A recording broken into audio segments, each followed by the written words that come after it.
This episode is brought to you in part by Museum of the Bible and its new worship experience, All Creation Sings, made in partnership with Creator. Step into an immersive room with vibrant visuals, soundscapes of praise, and interactive displays illuminating the story of worship. Get tickets at museumofthebible.org/ACS. Welcome to day 8 of 21 Days of Gratitude here on the Grace Enough podcast. I am your host, Amber Cullum, and today we are going to spend some time thanking God for answered prayer, drawing from the example of Daniel. We live in a fast-paced world where we're often focused on what we lack or what we want. It's easy to forget the importance of pausing and giving thanks to God for prayers He's answered. Gratitude is a way of acknowledging that the Father, Son, and Holy Spirit are actively involved in our lives. It's a reminder that we are not alone and our prayers are heard. A little historical background on Daniel. At this point, Israel was split into the northern and southern kingdoms. The southern kingdom was called Judah and was made up of the tribes of Judah and Benjamin. They had been taken captive by King Nebuchadnezzar and exiled to Babylonia. In other words, they were driven from their homeland and forced to live in the country of Babylon. Daniel was one of the Jewish men King Nebuchadnezzar brought into his palace with the plan to educate and train him in the ways of the Chaldeans.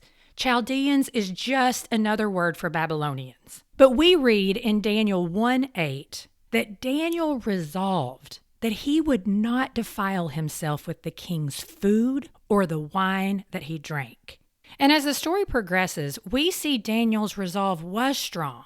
And we also see in verses 120, King Nebuchadnezzar says that he found every matter of wisdom and understanding that he inquired of them being Daniel, Shadrach, Meshach, and Abednego, to be better than all the magicians and enchanters of all the Chaldeans.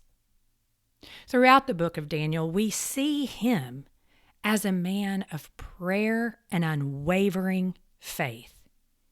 He had rhythms in place that kept him grounded and in constant communion with God, his Father.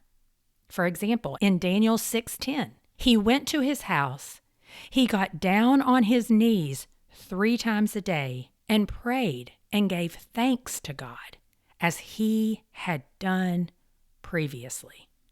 And this was after a document had been signed stating if anyone who petitioned any god except King Darius, see at this point he has been in Babylon long enough, the kingship has shifted from Nebuchadnezzar to Darius, and this document stated that if anyone petitioned any god except King Darius, they would be thrown into the lion's den. And it's a popular story, so we all know he was thrown into the lion's den, and he was protected by God, and that protection resulted in King Darius making a decree to all the people, saying, "Fear and tremble before the God of Daniel." That's in verse 625. Friends, here's the power of thanking God for answered prayer. What did Daniel do when he realized he was unharmed?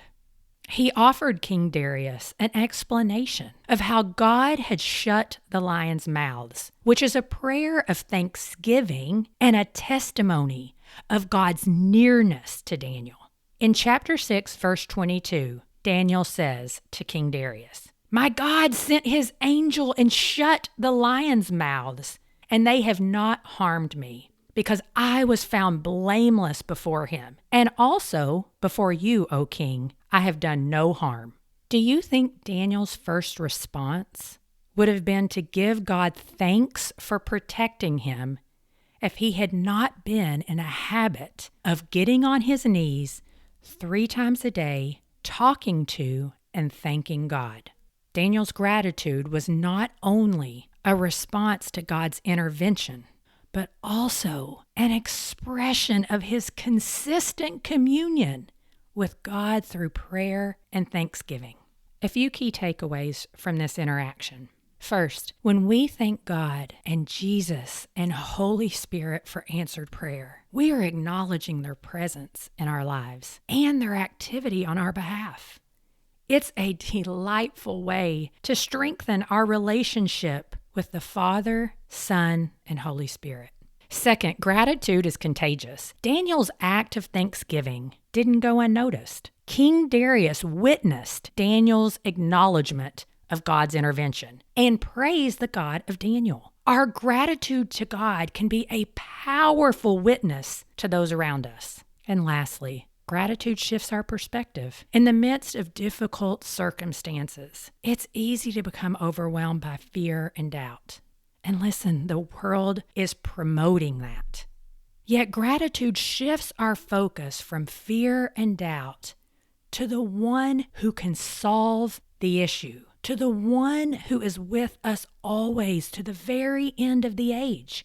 It reorients our mind to see God's hand at work in all things. So how do we apply these lessons? Well, the first thing is we can make gratitude and prayer a daily practice in our lives. Take time to thank God for answered prayer, big and small, for the tiny delights in our day, for his character, for answered prayer, for sometimes unanswered prayer, for the way we see wonderful works of the Lord, even in the midst of hard circumstances.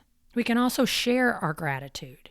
Your sharing of the goodness of God may lead them to see or at least be curious about his goodness and presence. And we can practice changing our perspective. When facing challenging circumstances, when your thoughts are critical or overly negative, when you're experiencing fear, stop and thank God for 3 to 5 things. My counselor, she has this practice where she actually has me envision a stop sign. And she has me trace with my finger in the air the shape of a stop sign.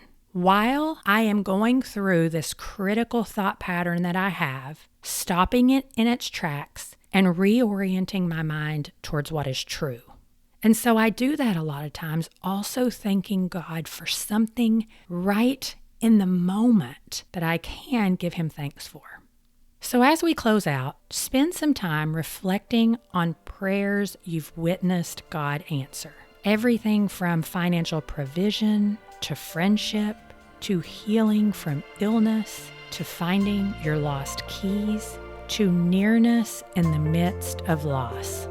If you haven't had the opportunity to download the free 4-week gratitude practice, you can find that at graceenoughpodcast.com/free gratitude practice. I look forward to being with you tomorrow for day 9 on the Grace Enough Podcast, 21 Days of Gratitude.